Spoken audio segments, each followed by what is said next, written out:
Something strange is happening at Manchester United this season, something we haven't seen in more than a decade. Not a miracle, not a collapse, something far more dangerous. Because, for the first time since Sir Alex Ferguson retired, Manchester United are playing football with a purpose, with identity, with structure. And this is where the story turns brutal. We have to be patient, and we have a long-term plan. It isn't a light switch, and you can't run a club like Manchester United on knee-jerk reactions to some journalist who goes off on one. If Manchester United have the right manager, why are they still struggling? Why does the rebuild still feel fragile? Why does this new era feel like it could break any second? Manchester United's inconsistencies continue, leaving those in red with plenty to ponder. This is the truth behind Manchester United's 2025-26 season under Ruben Amorim, a story of progress, lies, expectations, and the battle to resurrect a fallen empire. Today, after this disaster season, I want to tell you the good days are coming. Yeah! Before we dive into Amorim's United, we need to remember where this story began. Because Manchester United were not just good, they were the standard, the benchmark, the template every club wanted to copy. In the Europa League, and he has to score here. Manchester United's captain has to score. Old Trafford holds its breath. Bruno Fernandes delivers, and Manchester United are back in it, and there's plenty of time left. The 1999 treble, Giggs with a shot, Sheringham! the 2008 Champions League, Saved by Van der Sar, it's all over. United win it. We'll lift the UEFA Champions League trophy in Moscow tonight. Sir Alex Ferguson, building dynasty after dynasty, the class of '92, Cristiano Ronaldo, Rooney, Tevez, Rio, Vidic, Scholes, a team of killers, champions, believers. Old Trafford wasn't just a stadium, it was a fortress, a cauldron, a promise, and then Ferguson retired and everything broke.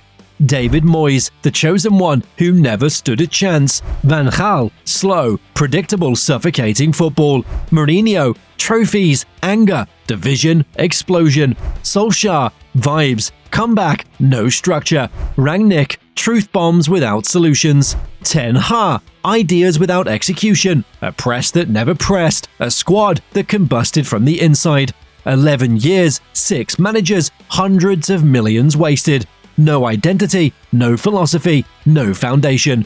Manchester United were no longer a football team. They were a collection of talented individuals playing completely different sports. And into this chaos walked Ruben Amorim.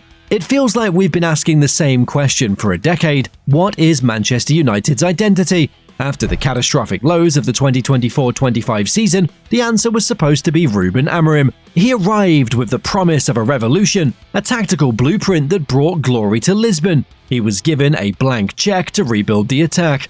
I'm a little bit a dreamer, and I believe in myself. I also believe in the club. We will play a different type of football.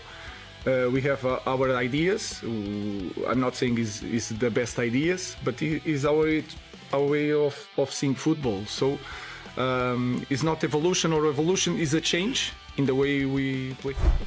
But 5 months into the 2025-26 season, the truth is a terrifying paradox. United are broken, yet brilliant. They are the Premier League's most fascinating mess. They are a team that can beat Liverpool 2-1 away and get thrashed by Brentford 3-1. The Amorim era isn't just confusing, it's chaos, and the numbers prove it. We have to talk about how a world-class manager has created the most exciting and the most exposed Manchester United team of the post-Ferguson era. There's a strange feeling around Manchester United this season, a kind of uneasy hope, because once again, the club is promising a new era, a new system, a new identity, a new man in the dugout. But this isn't just another manager, this isn't another band-aid for a decade-long wound. This is Ruben Amorim, the coach who turned Sporting CP from a broken giant into a modern machine. And he's arrived in Manchester with one mission: bring the giant back to life. But here's the brutal truth. Manchester United does not need another coach. Manchester United needs saving. So, let's talk about whether Amorim is the man who can do that, or if he's just the next name to be swallowed by the chaos. Let's start with the good news, the part that justifies the hype. Amorim's tactical obsession, the 3-4-2-1 formation, has single-handedly fixed Manchester United's attacking amnesia. Look at the numbers compared to last season under Erik ten Hag's final full campaign. United have gone from a mid-table attacking threat to the most dominant offensive side in the league. They're generating chances at a historic rate. The goals come from specific player roles. Bryan Mbeumo is the new goal-scoring force, topping the league scorer charts for the club. His pace and directness are tailor-made for the wide forward role in the 3-4-2-1. Benjamin Sesko is the target man spearhead. He draws attention, holds the ball up, and lets the two number 10s, Bruno Fernandes and Matheus Cunha, run riot in the half spaces.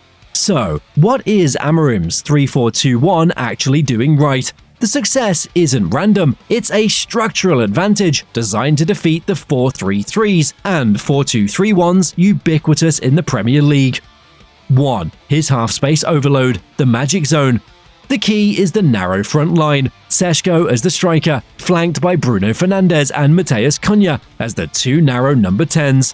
This setup guarantees that United always occupy the half spaces, the most dangerous areas between the opponent's centre-back and full-back. Bruno and Cunha thrive here, allowing them to turn and thread penetrative passes or shoot directly.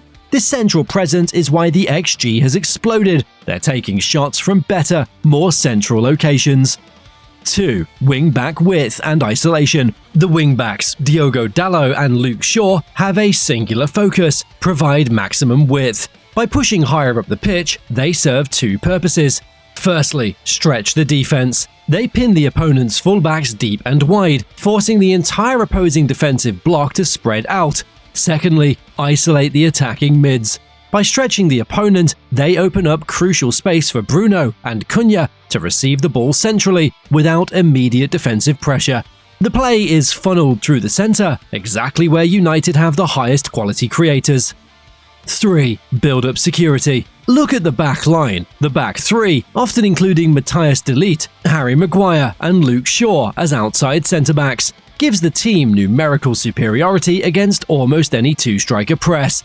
These outside centre-backs, they're tasked with driving the ball forward or stretching the play wide, ensuring that the team can build out of pressure and avoid the aimless passing that plagued them last season. Amorim is using the back three as a progressive tool, not just a defensive shield. But this is where the paradox hits. For every glorious attack, there is a disastrous defensive failure. The same system that unlocks the attack also exposes the back line like no Manchester United team in recent memory. The problem is structural. Amorim's two-man midfield pivot is routinely overwhelmed. While the back three provides stability, the midfield pairing of Casemiro and Ugarte and Bruno Fernandes leaves vast open space, especially when the wingbacks push forward. Let's compare the defense again. Amorim has made United demonstrably worse defensively. The expected goals against has skyrocketed, meaning they're giving up more high-quality chances than under Ten Hag. This is the price of tactical dogmatism. The 3-4-2-1 is failing to protect the defenders, and the set-piece record is, frankly, embarrassing.